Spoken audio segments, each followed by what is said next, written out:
दोस्तों, आपका स्वागत है खौफ की दस्ताक चैनल पर। यह चैनल सिर्फ डराने के लिए नहीं है, बल्कि उन सच्चाइयों को सामने लाने के लिए है जिन्हें सड़क पर चलने वाला हर इंसान महसूस करता है, लेकिन कह नहीं पाता। आज की यह कहानी किसी फिल्मी कल्पना पर नहीं, बल्कि एक ऐसे ट्रक ड्राइवर की जिंदगी पर आधारित है जो रोजी रोटी की मजबूरी में रात के अंधेरे, खतरनाक जंगलों और भूतिया घाटों से गुजरता है। इस कहानी को सुनते हुए आपको सिर्फ डर ही नहीं लगेगा, बल्कि यह भी समझ आएगा कि परिवार की जिम्मेदारी इंसान को कितनी हिम्मत देती है और सही नीयत, सब्र और भगवान पर भरोसा कैसे सबसे बड़े खतरे से भी बाहर निकाल लाता है। कसारा घाट के भूतिया इलाके की यह भयानक आपबीती एक सीख भी है कि कभी भी लालच में या जल्दबाजी में अपनी और अपनों की जान को हल्के में नहीं लेना चाहिए। तो कहानी को अंत तक जरूर सुनिए, क्योंकि इसका हर भाग आपको डर के साथ साथ जिंदगी की सच्चाई भी बताएगा।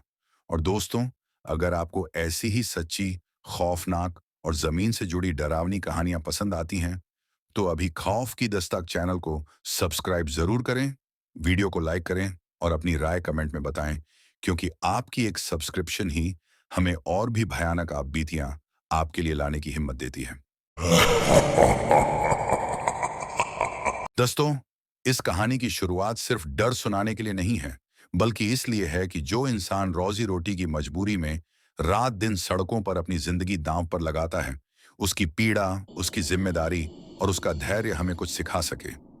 मैंने जिंदगी में बहुत कुछ देखा है, लेकिन एक बात सीखी है कि डर से भागने वाला इंसान रास्ते में ही टूट जाता है, और जो डर को समझकर भगवान का नाम लेकर आगे बढ़ता है, वही मंजिल तक सही सलामत पहुंचता है।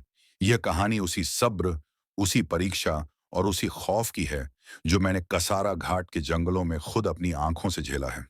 मैं कोई हीरो नहीं हूं, बस एक ट्रक ड्राइवर हूं जिसकी पीठ पर परिवार की जिम्मेदारी है, और जिसके साथ उस रात एक मासूम खलासी भी था।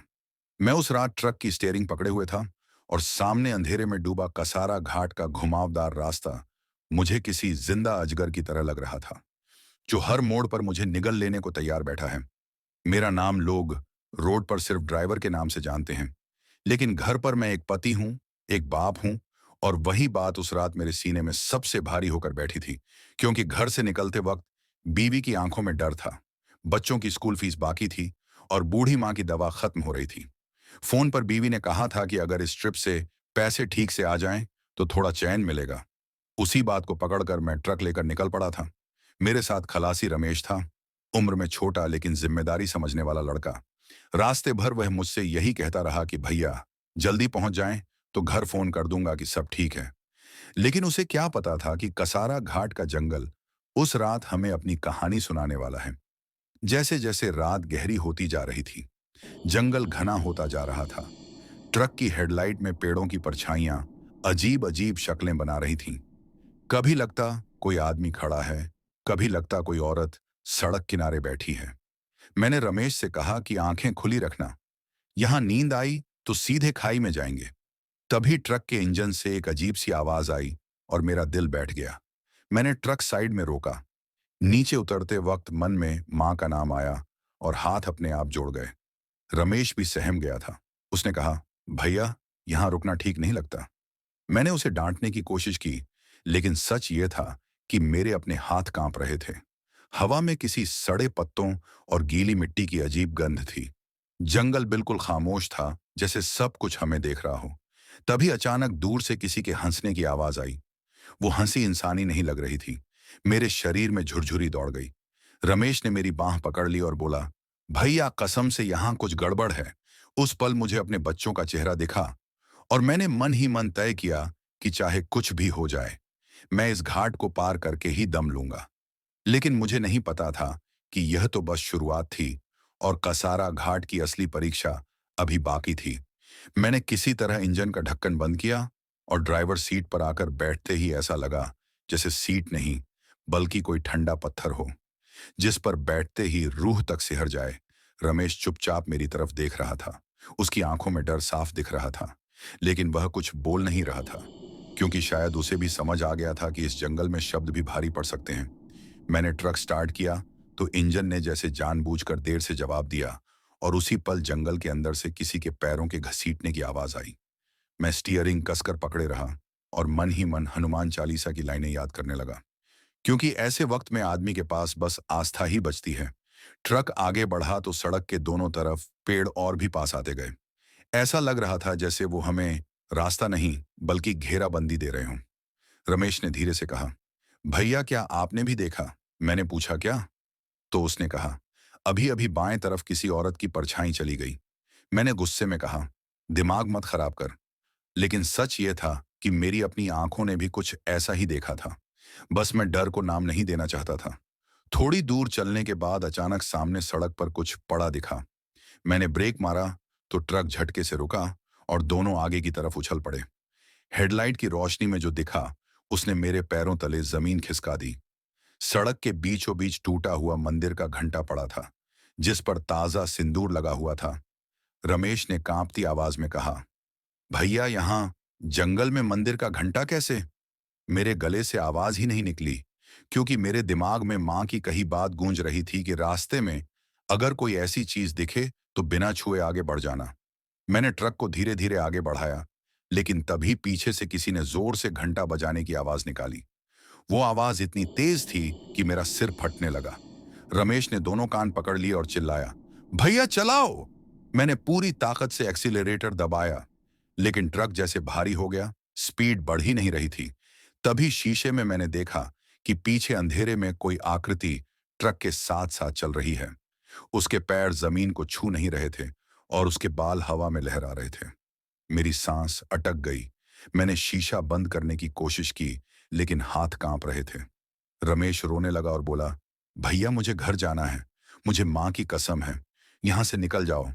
उस पल मुझे अपनी बीवी की आवाज याद आई कि संभल कर जाना और बच्चों को गले लगाना मत भूलना। मैंने दांत भींचे और भगवान का नाम लेकर ट्रक को मोड़ पर डाला। मोड़ काटते ही अचानक सब कुछ गायब हो गया। घंटी की आवाज बंद, परछाई गायब और जंगल फिर से खामोश।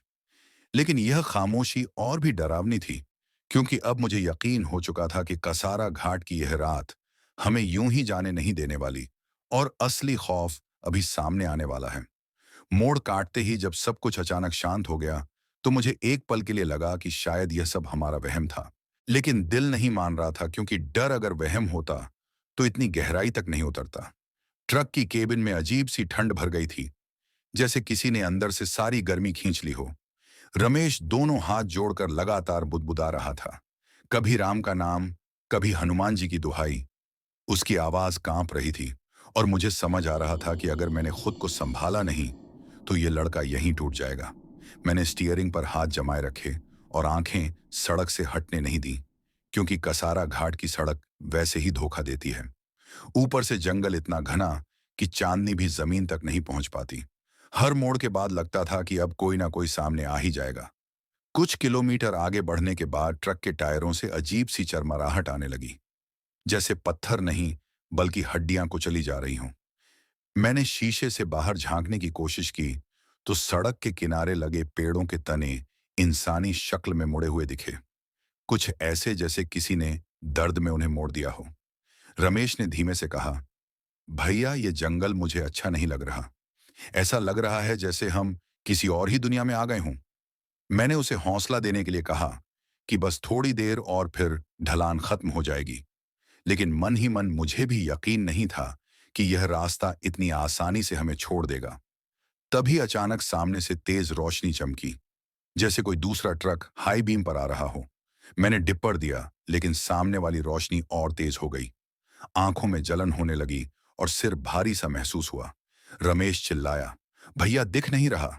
मैंने ब्रेक दबाया और ट्रक को लगभग रोक ही दिया। उसी पल वह रोशनी अचानक गायब हो गई और सामने सिर्फ खाली सड़क थी। न कोई ट्रक, न कोई आवाज, बस सन्नाटा। उस सन्नाटे में मुझे अपने दिल की धड़कन कानों में सुनाई दे रही थी। मैंने गाड़ी फिर से आगे बढ़ाई ही थी कि अचानक केबिन के पीछे से किसी के खटखटाने की आवाज आई, जैसे कोई लोहे पर नाखून घसीट रहा हो। रमेश डर के मारे सीट से चिपक गया और बोला, भैया कोई पीछे है। मैंने शीशे में देखा तो पीछे अंधेरा ही अंधेरा था, लेकिन खटखट की आवाज अब तेज हो चुकी थी। ऐसा लग रहा था जैसे कोई ट्रक पर चढ़ने की कोशिश कर रहा हो। मेरे दिमाग में एक ही ख्याल घूम रहा था कि अगर रुक गए तो शायद कभी आगे नहीं बढ़ पाएंगे। मैंने पूरी ताकत से ट्रक दौड़ा दिया। इंजन गुर्राया और ट्रक आगे बढ़ा। लेकिन तभी मुझे लगा जैसे किसी ने पीछे से भारी बोझ डाल दिया हो। स्पीड कम होने लगी। रमेश रोते हुए बोला, भैया कुछ पकड़ लिया है।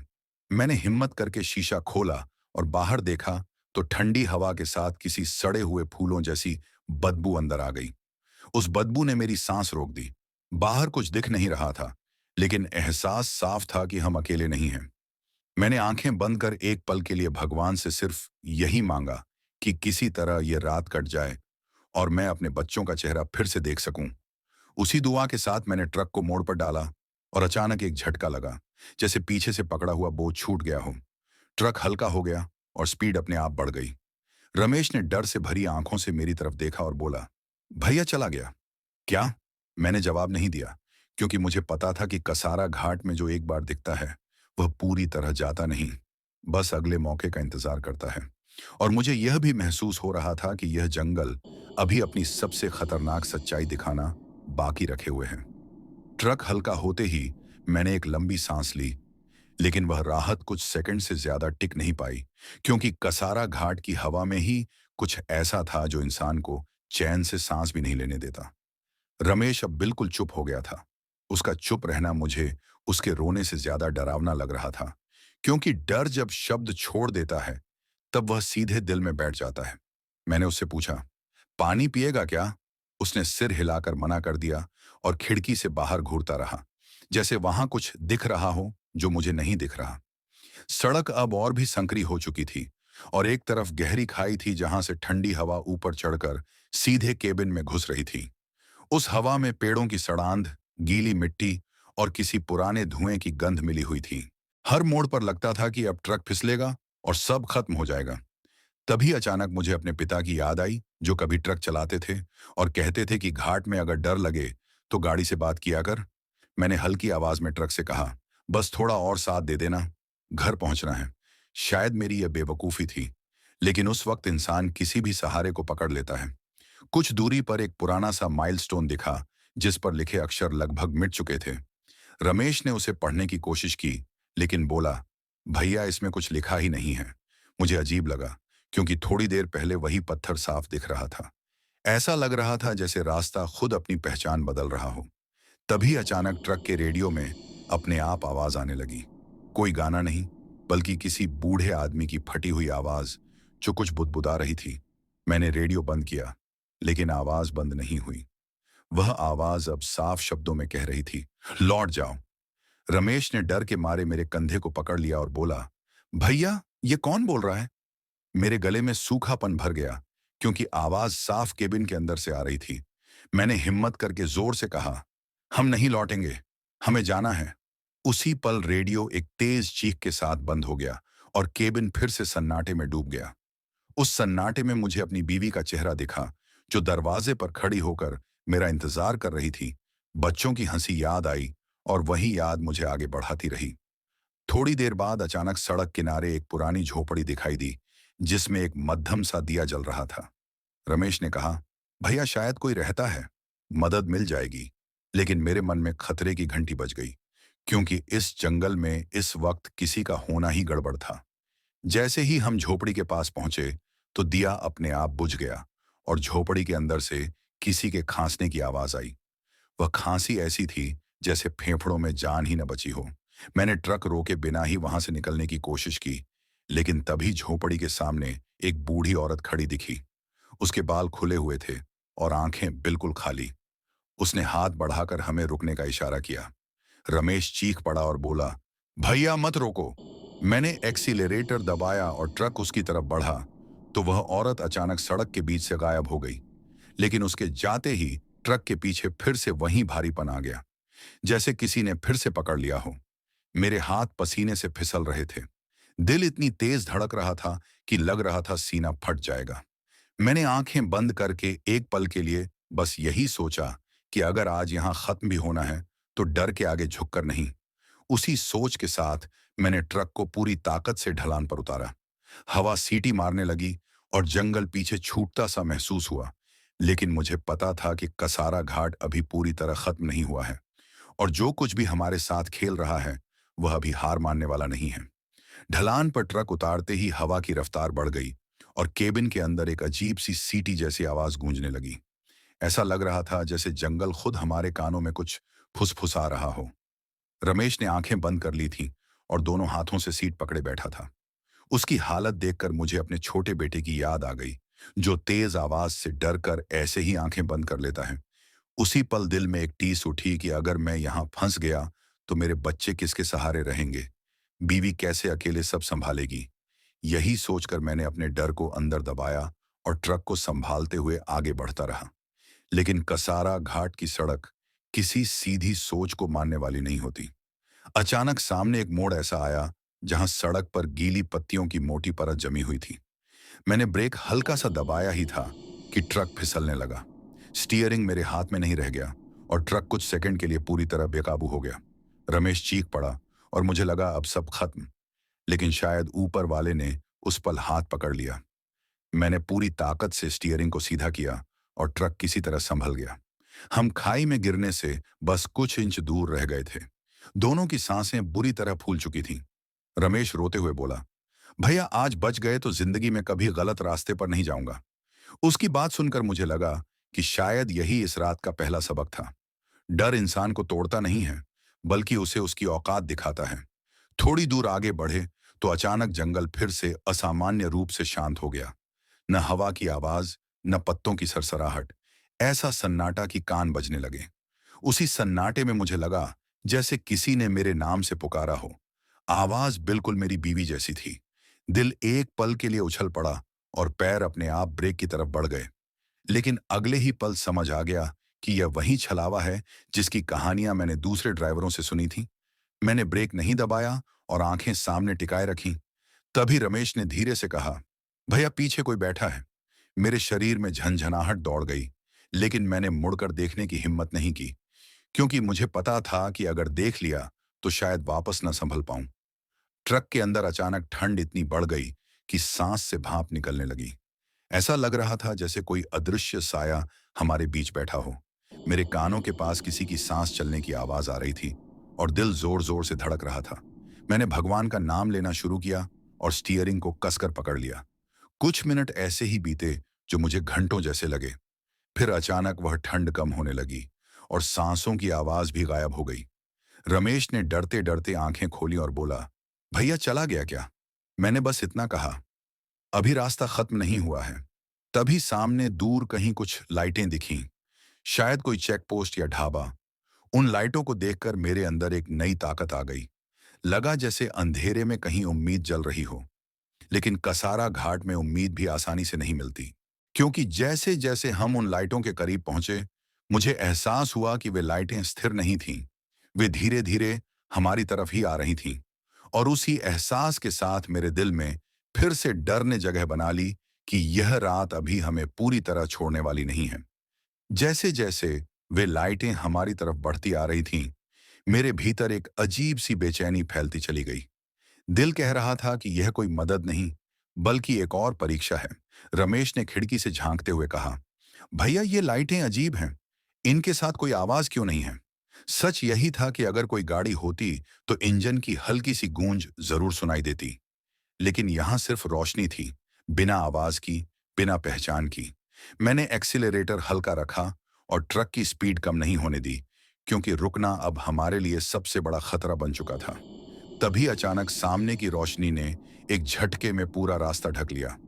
ऐसा लगा जैसे किसी ने आंखों पर सफेद कपड़ा बांध दिया हो। मुझे कुछ दिखाई नहीं दे रहा था। मैंने ब्रेक दबाने की बजाय स्टीयरिंग को सीधा रखा, क्योंकि घाट में अचानक ब्रेक मौत को बुलाने जैसा होता है। रमेश जोर से चिल्लाया, भैया दिख नहीं रहा। उसी पल मुझे लगा जैसे किसी ने ट्रक के आगे खड़े होकर हाथ फैलाए हों। मन ने कहा, टक्कर हो जाएगी। लेकिन अगले ही सेकंड वह रोशनी बिखर कर गायब हो गई और सामने फिर वही काली सड़क, वही पेड़, वही खामोशी। मेरे माथे से पसीना टपक रहा था और हाथ बुरी तरह कांप रहे थे। रमेश की सांसें तेज थीं और वह बार बार पीछे देखने की कोशिश कर रहा था। मैंने सख्ती से कहा, पीछे मत देख, जो दिखता है वही हमें रोकता है। कुछ दूरी चलने के बाद सड़क के किनारे अचानक एक टूटा हुआ ट्रक खड़ा दिखा। उसका केबिन जला हुआ था और पहिए आधे मिट्टी में ढंसे हुए। ऐसा लग रहा था जैसे वह बरसों से वहीं पड़ा हो। रमेश ने डरते हुए कहा, भैया कोई हादसा हुआ होगा। मुझे लगा कि शायद यहाँ किसी की कहानी अधूरी रह गई है और वही अधूरापन इस जंगल में भटक रहा है। जैसे ही हम उस जले हुए ट्रक के पास से गुजरे, केबिन के अंदर से किसी के कराहने की आवाज आई। वह आवाज इतनी कमजोर थी कि दिल दहल गया। रमेश ने कहा, भैया रोक लेते हैं, शायद कोई जिंदा हो। मेरी आत्मा ने भी एक पल के लिए यही कहा, लेकिन दिमाग ने साफ मना कर दिया, क्योंकि इस घाट में दया भी कभी कभी जानलेवा साबित होती है। मैंने ट्रक नहीं रोका और आगे बढ़ता रहा। तभी शीशे में मैंने देखा कि वह जला हुआ ट्रक धीरे धीरे गायब हो रहा है, जैसे कभी था ही नहीं। उस पल रमेश फूट फूट कर रो पड़ा और बोला, भैया यह सब क्या है? हम किस जगह आ गए हैं? मैंने उसे बस इतना कहा कि जिंदगी में कुछ रास्ते ऐसे होते हैं जहां सवालों के जवाब नहीं मिलते। बस निकल जाना ही सबसे बड़ी जीत होती है। थोड़ी देर बाद अचानक जंगल के अंदर से जानवरों के चीखने की आवाजें आने लगीं, लेकिन वे आवाजें किसी भी जानवर की नहीं लग रही थीं। उनमें इंसानी दर्द मिला हुआ था। ऐसा लग रहा था जैसे पूरा जंगल एक साथ रो रहा हो। मेरा सिर भारी होने लगा और आंखों के सामने धुंध छाने लगी। मैंने गाड़ी धीमी की और पानी पिया। मन में बच्चों का चेहरा लाकर खुद को संभाला। तभी रमेश ने सामने इशारा करते हुए कहा, भैया देखो, सामने बोर्ड है। उसकी आवाज में पहली बार थोड़ी उम्मीद थी। मैंने नजरें उठाई तो सच में सड़क किनारे एक जंग लगा हुआ बोर्ड दिखा, जिस पर लिखा था कि घाट का यह खतरनाक हिस्सा खत्म होने वाला है। उस बोर्ड को देखकर मेरे अंदर एक अजीब सी राहत आई, लेकिन साथ ही डर भी कि कहीं यह भी कोई धोखा ना हो। मैंने ट्रक को उसी उम्मीद के सहारे आगे बढ़ाया, यह सोचकर कि अगर आज यहां से निकल गए तो जिंदगी को कभी हल्के में नहीं लूंगा। लेकिन कसारा घाट अभी भी खामोशी से हमें देख रहा था, जैसे आखिरी बार के लिए सही पल का इंतजार कर रहा। बोर्ड दिखने के बाद भी दिल को सुकून नहीं मिला, क्योंकि कसारा घाट में लिखा हुआ सच से ज्यादा झूठ बोलता है। मैंने ट्रक को उसी रफ्तार से आगे बढ़ाए रखा और हर मोड़ पर यह सोचता रहा कि बस अब आखिरी डर होगा। लेकिन डर जैसे हमारे साथ चलने लगा था। रमेश अब बार बार अपने गले का धागा छू रहा था और होंठ हिल रहे थे। शायद वह भी मन ही मन अपने देवता को याद कर रहा था। जंगल फिर से घना होने लगा और पेड़ों की शाखाएं सड़क के ऊपर झुककर ऐसे रास्ता रोक रही थीं जैसे हमें वापस भेजना चाहती हूं। अचानक ट्रक के नीचे से किसी के चलने की आवाज आई, जैसे कोई लोहे के फ्रेम से चिपककर घिसट रहा हो। मेरे पैरों में झुनझुनी दौड़ गई। मैंने शीशे से नीचे देखने की कोशिश की, लेकिन अंधेरे के सिवा कुछ नहीं दिखा। रमेश ने घबराकर कहा, भैया नीचे कुछ है। मैंने दांत भींचकर कहा, कुछ नहीं होगा, बस गाड़ी मत रोकना। तभी अचानक ट्रक का स्टीयरिंग अपने आप दाएं बाएं हिलने लगा। ऐसा लगा जैसे कोई नीचे से पकड़कर दिशा बदलने की कोशिश कर रहा हो। मेरे हाथ सुन्न पड़ गए, लेकिन मैंने पूरी ताकत से स्टीयरिंग को थाम लिया। दिल में एक ही ख्याल था कि अगर नियंत्रण छूटा तो सब खत्म। उसी खींचतान के बीच मुझे अपने पिता की कही बात याद आई कि घाट में डर को ऊपर मत चढ़ने देना, नहीं तो पहाड़ भी दुश्मन बन जाता है। मैंने आंखें बंद कर एक पल के लिए बच्चों का चेहरा याद किया और फिर पूरी ताकत से ट्रक को सीधा किया। कुछ सेकंड बाद वह झटका अचानक खत्म हो गया और स्टीयरिंग फिर से मेरे काबू में आ गया। रमेश हांफते हुए बोला, भैया हाथ छोड़ दिया उसने? मैंने कुछ नहीं कहा, क्योंकि मुझे भी महसूस हुआ था जैसे कोई नाराज होकर चला गया हो। थोड़ी दूर आगे बढ़े तो अचानक बारिश शुरू हो गई। बिना बादल के ठंडी और भारी बूंदें, सड़क तुरंत फिसलन भरी हो गई। हेडलाइट में गिरती बारिश की धाराएं ऐसी लग रही थीं जैसे कोई दीवार बन गई हो। दृश्य इतना डरावना था कि आगे कुछ दिख ही नहीं रहा था।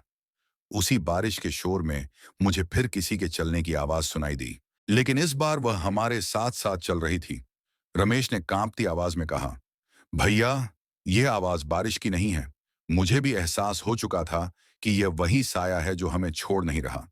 तभी अचानक ट्रक के वाइपर अपने आप रुक गए। शीशा पानी से भर गया और आगे कुछ दिखना बंद हो गया। मैंने गुस्से में डैशबोर्ड पर हाथ मारा और वाइपर फिर चल पड़े। लेकिन उसी पल शीशे पर किसी हथेली का निशान उभर आया, पूरा हाथ उंगलियों तक साफ।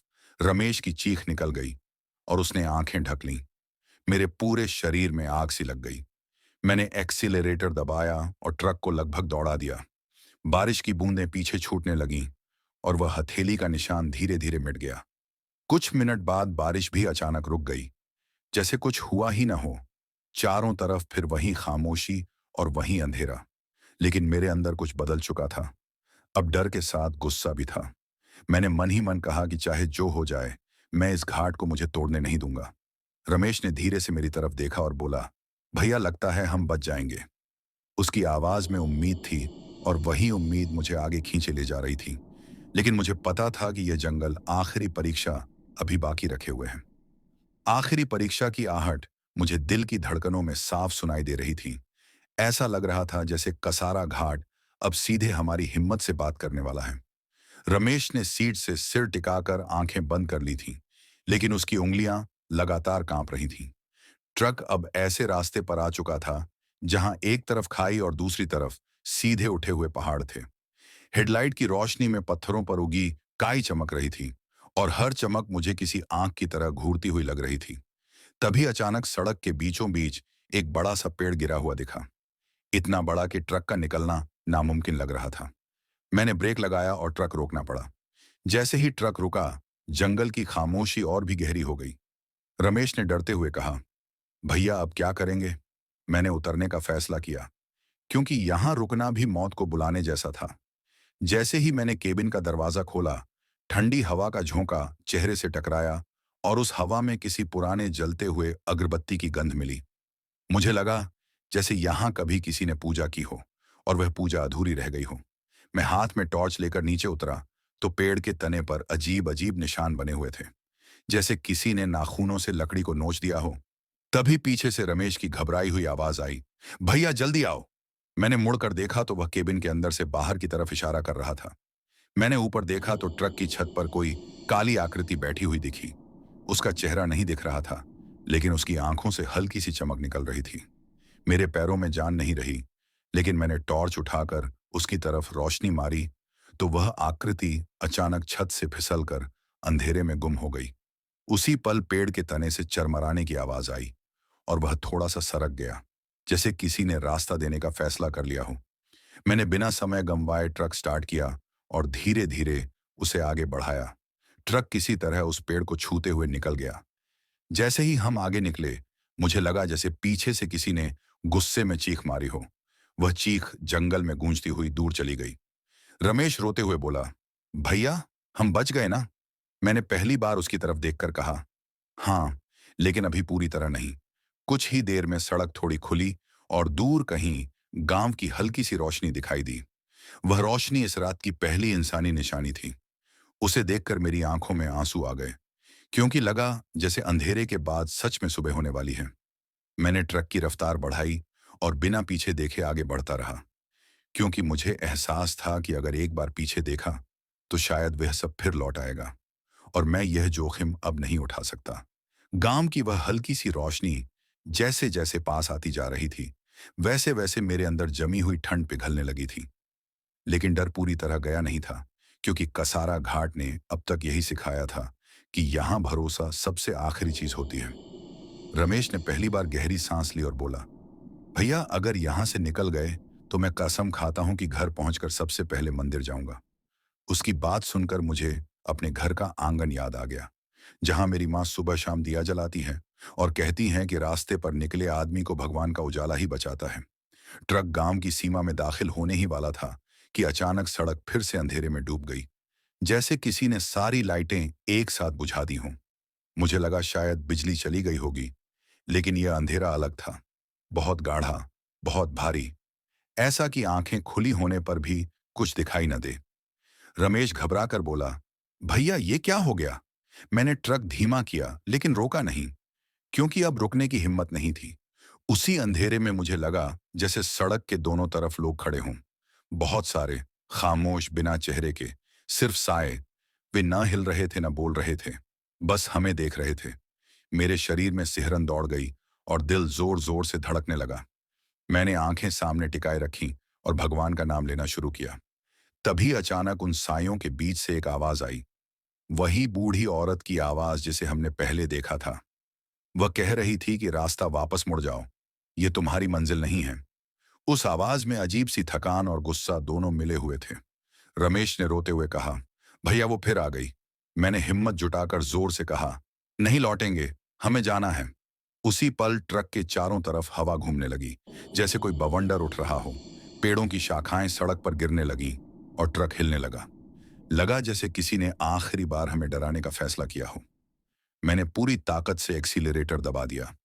इंजन गुर्राया और ट्रक उस अंधेरे को चीरता हुआ आगे बढ़ने लगा।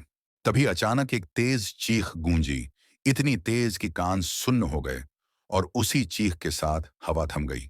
अंधेरा छंट गया और सामने फिर वही गांव की रोशनी थी, इस बार साफ और स्थिर। कोई साया नहीं, कोई आवाज नहीं। रमेश सीट पर झुक गया और फूट फूट कर रो पड़ा। शायद डर अब निकल रहा था। मैंने ट्रक को गांव के पास एक खुले मैदान में रोका और पहली बार चैन की सांस ली। बाहर उतरकर मैंने जमीन को छुआ और माथे से लगाया। उस पल समझ आया कि जिंदगी सिर्फ चलने का नाम नहीं है, बल्कि हर उस मोड़ पर खुद को संभालने का नाम है जहां रास्ता आपको तोड़ना चाहता है। गांव की रोशनी हमारे पीछे कसारा घाट के अंधेरे को निगल चुकी थी, लेकिन मुझे पता था कि उस रात की परछाइयां हमेशा के लिए मेरे भीतर रह जाएंगी, एक याद बनकर, एक चेतावनी बनकर कि हर सफर सिर्फ मंजिल तक पहुंचने का नहीं होता। कुछ सफर इंसान को अंदर से बदलने के लिए होते हैं। मैदान में ट्रक रोकने के बाद भी मेरे हाथ देर तक स्टीयरिंग से अलग नहीं हुए, क्योंकि शरीर तो बाहर आ गया था, लेकिन मन अभी भी उसी घाट के अंधेरे में अटका हुआ था। रमेश जमीन पर बैठकर सिर घुटनों में दबाए रहा और उसकी सिसकियों की आवाज मेरे सीने को चीर रही थी। मैंने उसे पानी दिया और कहा, सांस ठीक से ले, अब यहां कोई नहीं आएगा। लेकिन सच यह था कि मुझे खुद पर पूरा भरोसा नहीं था। गांव से कुछ लोग टॉर्च लेकर पास आए और उन्होंने हमें ऐसे देखा जैसे हम किसी और दुनिया से लौटे हों। उनमें से एक बूढ़े आदमी ने कसारा घाट की तरफ देखकर कहा कि रात के वक्त वहां से निकल आना सबके बस की बात नहीं। उसकी बात सुनकर मेरे रोंगटे खड़े हो गए, क्योंकि इसका मतलब था कि जो कुछ हमने देखा वह सिर्फ हमारा वहम नहीं था। मैंने उनसे कुछ पूछना चाहा, लेकिन शब्द गले में अटक गए। उन्होंने बस इतना कहा कि सुबह होने दो, फिर आगे निकलना। रात अभी पूरी तरह सुरक्षित नहीं है। हमने ट्रक वहीं खड़ा किया और केबिन में ही बैठ गए। आंखें बंद करने की कोशिश की, लेकिन हर बार वही साए, वही आवाजें दिमाग में घूमने लगती। रमेश बार बार चौंक कर उठ जाता और पूछता, भैया वो तो नहीं आ गई? मैं उसे दिलासा देता, लेकिन खुद भी भीतर से कांप रहा था। सुबह की पहली हल्की रोशनी जब पहाड़ों के पीछे से निकली, तो मुझे लगा जैसे किसी ने सीने से भारी पत्थर हटा दिया हो। पक्षियों की आवाजें सुनकर यकीन हुआ कि हम अब सच में जिंदा हैं। गांव वालों ने हमें चाय दी और तब जाकर शरीर में थोड़ी ताकत लौटी। रमेश ने कांपती आवाज में कहा, भैया आज के बाद मैं किसी घाट को हल्के में नहीं लूंगा। उसकी बात सुनकर मुझे लगा कि यह रात सिर्फ डर देने नहीं आई थी, बल्कि हमें हमारी औकात और जिम्मेदारी याद दिलाने आई थी। सूरज पूरी तरह निकलते ही हमने ट्रक स्टार्ट किया और आगे का रास्ता पकड़ लिया। कसारा घाट अब पीछे छूट चुका था, लेकिन उसकी परछाई हमारे साथ चल रही थी। हर मोड़ पर मैं शीशे में पीछे देख लेता और हर बार दिल तेज धड़कने लगता, लेकिन धीरे धीरे रास्ता सीधा होता गया। जंगल कम होते गए और सड़क पर इंसानों की आवाजें बढ़ने लगीं।